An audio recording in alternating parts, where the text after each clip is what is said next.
Welcome to Audacity Works, a podcast inspired by and dedicated to the working artist, the creative entrepreneur, and generally, doing the damn thing. This exists on the premise that the world belongs to those who have the audacity to believe that their lives have value. This is for you. Welcome to Audacity Works. I am your host, Rachel Strickland, and this is episode 92. Coming at you fresh off of the plane. I landed last night. If you're new here, I've been at the Irish Aerial Dance Festival in Letterkenny, which is in Donegal in Ireland, for the past 2 weeks, which is a gigantic love fest of people from all over the world. This year there was 250 people, including the teachers, who came from just everywhere to get together to learn about aerial and circus and then make some weird art. And some of it we even put on a stage. And that's what today's episode is going to be about. It's about things I learned and what I noticed at the festival. If you listened to my past episode about survival tips for the IADF, I stand by all of those. And they're even more true as I get older because it is very overwhelming. Not only just being around so many people, but the lights and the sounds in the Aura, which is the gigantic gymnasium where all of the classes take place. And sometimes it can be a real assault on the senses with the fluorescent lights and the beeping of the 2 scissor lifts and different classes playing different music like at the same time. Those little earplugs called loops that are meant to filter out some noise have become quite popular. I don't have any, but you bet your ass I'm going to have some for next time. Is that gigantic gymnasium absolutely spectacular? Yes. Is it also overwhelming? Yes. That's why you have to mitigate things by going outside and sitting on grass during breaks, which is precisely what I did. So what I've worked out with the festival is that I teach 3 classes a day, and that's Monday through Friday. And I take the morning shift to take a class. And this year, for the second time, I took Beverly Grant's beginner sear wheel. And it was so dope. And now I am, again, obsessed. And I'm going to buy a sear wheel. This is new for me, but not only sear because I'm not good at it. I've only done it like twice in my life. But I'm interested in it. And to be interested in an apparatus is something that I haven't felt in quite some time, which was an extraordinary joy to feel. Any of you career aerialists in your 40s, you probably know what I mean. In the second class, I got to take spirals with Jenny Tufts and with Oren Long. And that was luscious because not only does it include 2 different apparatuses, like the giant spirals and the baby spirals, but they have such different ways of approaching movement and approaching working with the apparatus. And then we lost Oren to a very fancy audition. So then Chrissy Ardiel stood up for the last class, or the last 2 days of classes actually. And Chrissy also has a different way of approaching the apparatus and movement and choreography. So it was like I got super spoiled, like 3 teachers in 1 class and 2 totally different apparatus. Okay, thank you. Yes, please and thank you. I love it. And then I started teaching after my morning class, and my schedule was the same both weeks. I do one-on-one mentoring with 4 artists. They're different artists each week. So I only get to spend about 20 minutes a day with each of them individually. And you might think, well, that's not enough time to actually get anything done. Nope. It is enough time to get a lot of shit done. And we did. 2 of them put their work on stage in the final show. And that was Alex Stoddard on chains and Anya, whose last name I can't pronounce properly, on hoop. And they were both so lush. Which really underscores how the IADF is this little microcosm that you come into it and more things happen in the span of those 2 weeks, more transformation and more catharsis in these artists than you think is possible in 2 weeks. But then there you are. And then at the end, there's a show and you may see some of them and you may see that catharsis live on stage and it's absolutely electric. The second class of the day that I teach is called Storytelling in Aerial, and it is simply a collection of all of the strange but effective creative excavation tools that I've built up over my career as an artist and as a coach.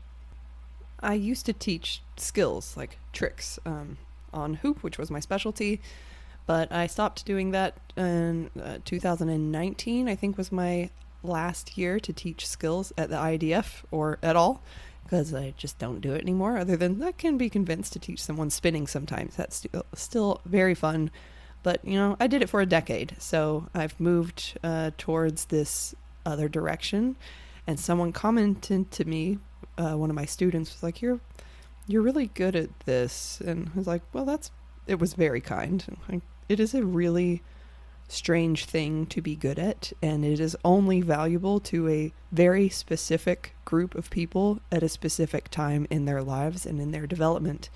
So to have a platform in which I can do something that I'm good at, and people are there and hungry for that kind of work, feels really good. It feels like the sword is being used for something other than buttering bread. And the last class of the day is group hoop, where this year we took 9 artists, which is by far the most we've ever had in group hoop, and over 10 rehearsals. We conceptualize, choreograph, and rehearse a piece that goes on the stage on the last Saturday at the Emma Inslee Cabaret Night. I never know how it's going to go. I never know how the group is going to gel. And it's just a totally new experience every time. And the first day of group hoop, I sat them down. I'm like, look, don't be disappointed if you're not having a wonderful time every day. Lots of people think that devising as a group is going to be wonderful and that they're going to love it. And then they feel really down on themselves if they're not having a great time every moment, because it's quite difficult. Particularly if you're not used to it. Like, you can have an idea that you think is great, but no one else really seems to be picking up what you're putting down. And it's that kind of flexibility in devising that isn't necessarily natural, but it comes with practice.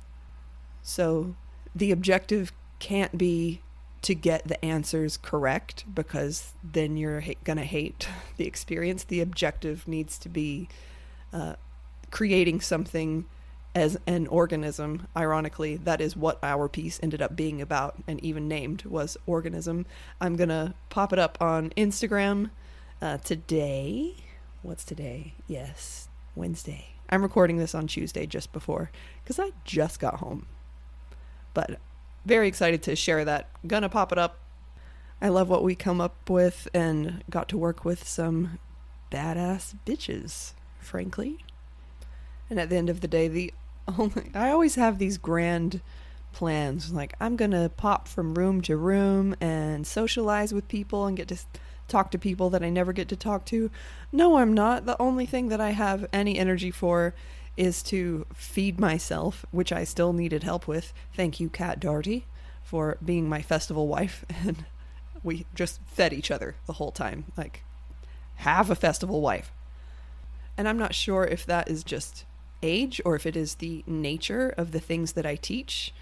But there's no room for anything else to happen during the festival for me, even on the weekends. Although on that first Saturday after I taught a weekend workshop, I did have an alumni meetup where any of the alumni from the Audacity Project, we gather together at a pub, the best pub in Letterkenny, by the way. It's called The Cottage.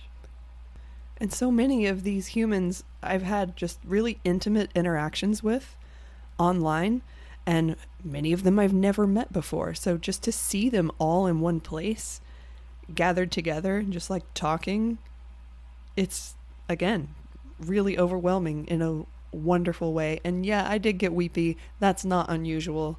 I cry a lot. So, lessons learned from this year's IADF. 1, and I'm going to thank Oren Long for this, you have to use what you have that day.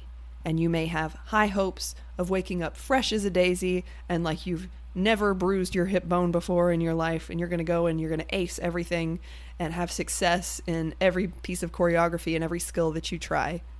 And I think it's fine to have that kind of ambition, but the truth is you only have what you have that day and in that time. this body, with that amount of rest that you got, with that amount of food that you ate, this is what you have to work with, and it has to be enough because that's all there is. Lesson number 2, seer will is the shit, and I love it. That's all I have to say about that. Thanks, Bev. You make a quite terrifying and challenging skill look incredibly easy, like butter on a biscuit.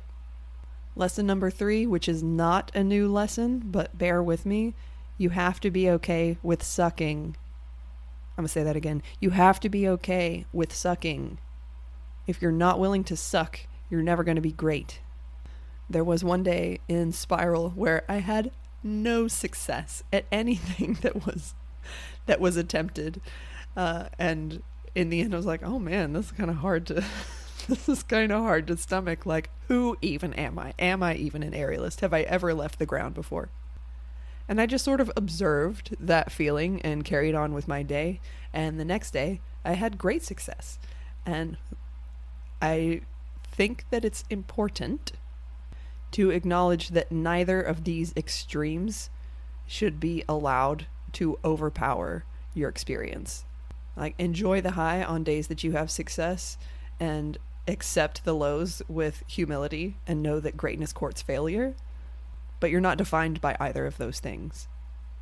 Lesson number 4, Chantal McCormick is a force of nature. This is also not news. I've known this for 15 years.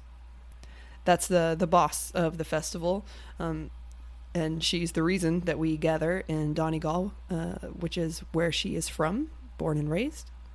And one of the many things that I really love and value about Chantal is her capacity for taking action. This is not a woman who sits around saying, I think someday I might try this. This is just a woman who does it and then accepts the consequences and moves forward. And that's why she has created such a beast of a festival. And the kind of people who are attracted to her are people I'm very excited to be in a room with. Long story short, the festival was amazing. The festival was exhausting. And the one thing that I knew I was going to take away from it, because I do every year, regardless of how difficult I think that's going to be and how unlikely it is to happen, it re-inspires me. It lights a fire under my ass, and it sends me home ready to work. To that end, I have a photo shoot on Saturday to shoot the image for what I hope is going to be the poster for my one-woman show. We'll see how it goes. Even if it's a massive failure, I don't care. It's all important data. And the one thing I hear people say about the festival, especially towards the end, they'll come up to me and they'll be like, I get it. Like, you're right. This is magic. Because that's what magic is. It's transfiguration. It's catharsis. It's alchemy. Taking one thing and turning it into something else. And I think there's so much to be said for the magic of being in the room. And that is a very big room to be in, with some very big legends all being in the room together, warring sound systems, the beeping of the scissor lift.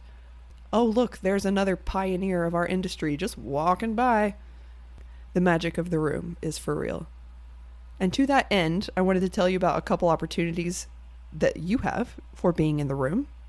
One is that myself and Jenny Tufts, who you very clearly know as Circle Circ on Instagram, are going to head up 2 retreats back-to-back at Sweet Retreats in Mexico. And that is the last week of January and the first week of February in 2025. The first week is intermediate level. The second week is advanced level. Please, please, please don't get in your head about the levels. They don't fucking matter. Just read the prerequisites and choose accordingly. It's going to be fine. I believe there is still space in both retreats.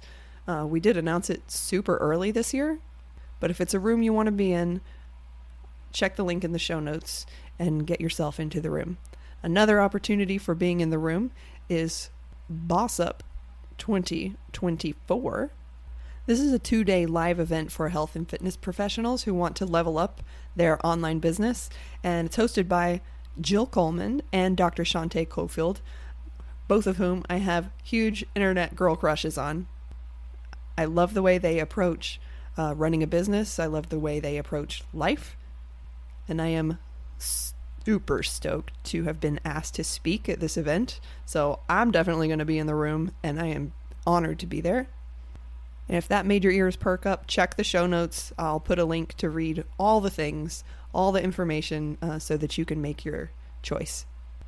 Big ol' moral of the story: if you're the smartest person in the room, you need a bigger room. Find rooms to be in where you feel honored to be standing in that room with those people. I hope that I see you there. If you know me from the podcast or from Instagram, please come up and say hello and let me know how we know each other, because it's extremely helpful for me.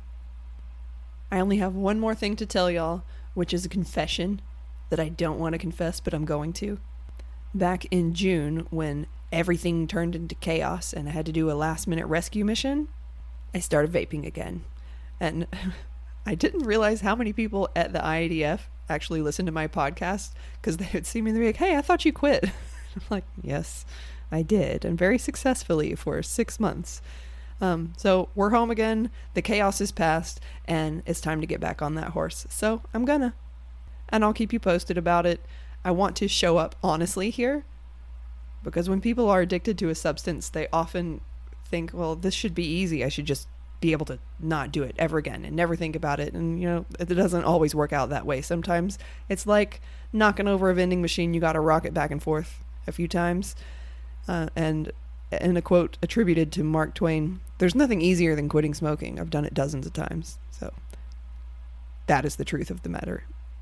But I am looking forward to it. I have the tools that I need to do it again. So I'm going to do it again.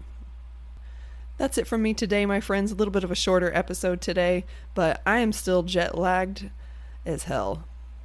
So I'm going to go prioritize water and sleep and foods, but just feeling grateful for everything that I got to experience in the past 2 weeks, and feeling super grateful to come away from it feeling inspired. When I was at a point where I wasn't sure that that was actually going to happen for me, it did. Thank you, IADF. Gotta love being in that room. If you don't like the room you're in, find a better one. Thank you so much for listening to me. Let me talk into your ear for 20 minutes. If you have requests for future episodes, I would love to hear them. You can reach me on Instagram at Rachel Strickland Creative, or on Patreon at Rachel Strickland Creative. This podcast is powered by Patreon, so an extra squishy shout out to my patrons for standing up with me and standing by me and making this and so much more of my work possible. Thank you. Enjoy your room, my friends, and don't go back to sleep.